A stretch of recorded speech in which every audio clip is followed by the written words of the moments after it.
Hi, I'm Hal Varian. I'm the Chief Economist here at Google. Google uses an auction system to rank the ads that appear in the search results page and to determine the cost for each ad click. In this talk, I'll take you through a general overview of how the ad auction works. First and foremost, Google users want ads they see to be relevant. They don't want to be bothered with ads that aren't closely related to what they're searching for. And advertisers want to show relevant ads so users will actually click on them. Meantime, Google wants to provide a good experience for users and a good value to advertisers so they come back and use their services again in the future. Now, I'd like to walk you through what a traditional auction looks like. Say we have 4 advertisers competing for space on the search results page, and each has indicated a different amount they're willing to pay for a user to click their ad and visit their website. $4, $3, $2, and $1. I'll refer to these amounts as the bids. Now, in a traditional auction, ad positions will be determined exclusively by bids. The highest bidder would get the first position, second highest bidder the second position, and so on. Google uses a variation of what's called a second price auction. And in a second price auction, the buyer doesn't have to pay their full bid. They only have to pay the amount of the next highest bidder below them. So in this particular case, the first advertiser was bidding $4, but they'd only have to pay $3, which is the bid of the second highest advertiser. Same thing applies to advertiser 2 and to advertiser 3. This design allows each advertiser to bid their true maximum willingness to pay for a click, but they only have to pay just enough to beat the competition.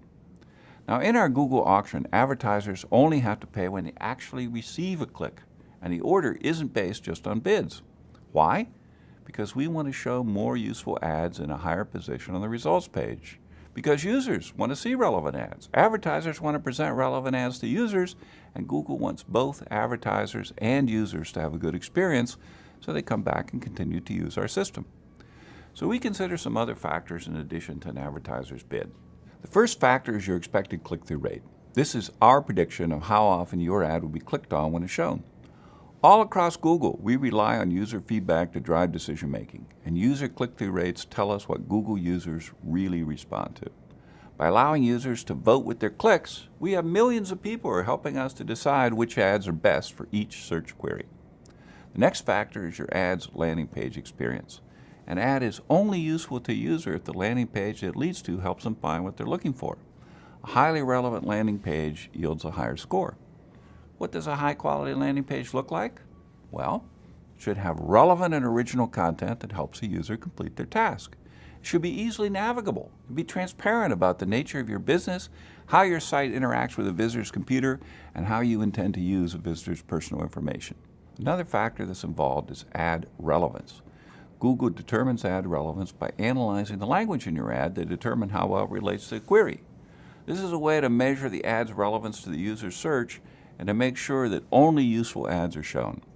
It also prevents advertisers from simply paying their way onto search that's unrelated to their product or service.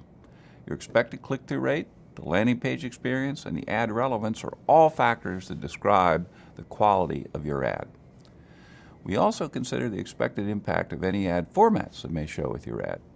Ad formats are enhancements to search ads that more prominently show users information about your business, things like a phone number, or site links, or your website's domain in the ad headline. Advertisements with these formats give users more information and more reason to click on an ad.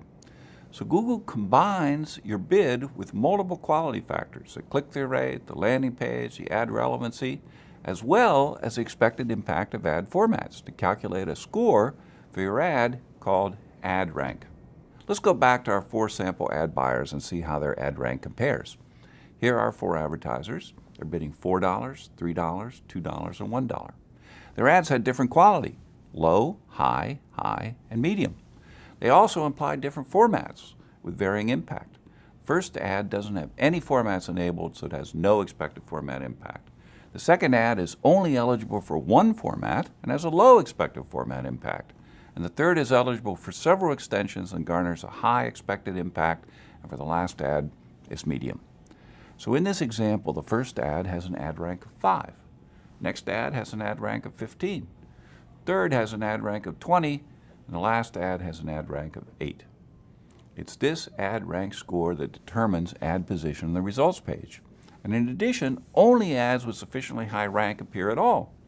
So with this ad, with an ad rank of 20, it gets first position, even though it has a lower bid. Why? Because of its quality and formats. The second highest ad rank is 15, so that ad gets position 2. And the third highest ad is 8, and it lands in position 3. The advertiser up here, who's bidding $4, has such a low quality and format impact that it doesn't get a position on the page at all, despite having the highest bid. So now we know how the ads are ranked, but how much do you actually pay for a click? Well, you pay the minimum amount that's necessary to maintain your position and any formats that are shown with your ad. So let's get back to our ad rank table and talk about the advertiser in position 1. He's competing with the advertiser in position 2. So the amount he has to pay is going to be just enough to beat the ad rank of the advertiser in position 2. For example, although he bid $2, he could have bid as low as, say, $1.73, and he would still have outranked the advertiser immediately below him. So that's what he'll pay for a click, $1.73. Similarly, the amount that advertiser in position 2 has to pay is the minimum needed to beat the ad rank of the advertiser in position 3, and so on down the page. So in this example, the top-ranked advertiser winds up paying less than what he was actually willing to pay for a click. And it's the same for the other advertisers as well. All right, let's talk about how advertisers can influence their cost per click and ranking in the auction. By improving your quality or adding ad formats, you can potentially improve your ad position. You could also end up paying a lower cost per click. So let's take a look at the advertiser in position 2. Suppose she improves her ad landing page. Now her ad rank goes up to 18. Her position here doesn't change, but what happens to how much she pays per click? Before, even though she bid $3, she only needed to bid, say, $2.68 to beat the ad rank of the advertiser immediately below her. So that's what she paid, $2.68. But now that she's improved the quality of her ad, assuming everything else stays the same, she could have bid as low as, say, $2.42 to beat the advertiser below her. So her cost per click goes down to $2.42. Why? Because the price an advertiser pays is partially based on her ad quality. Now imagine this advertiser wants to move to a higher position. So she increases her bid to $3.50.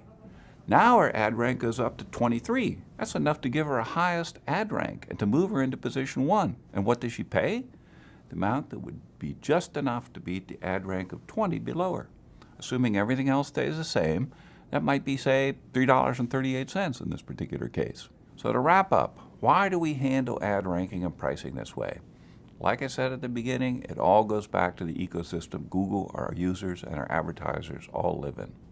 When users see better ads, they're happier, and they're more likely to actually click on those ads, and that makes advertisers happier, which makes Google happy, because with happy users and happy advertisers, we get more people using our system.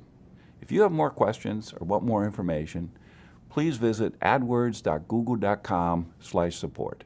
And thanks for your attention.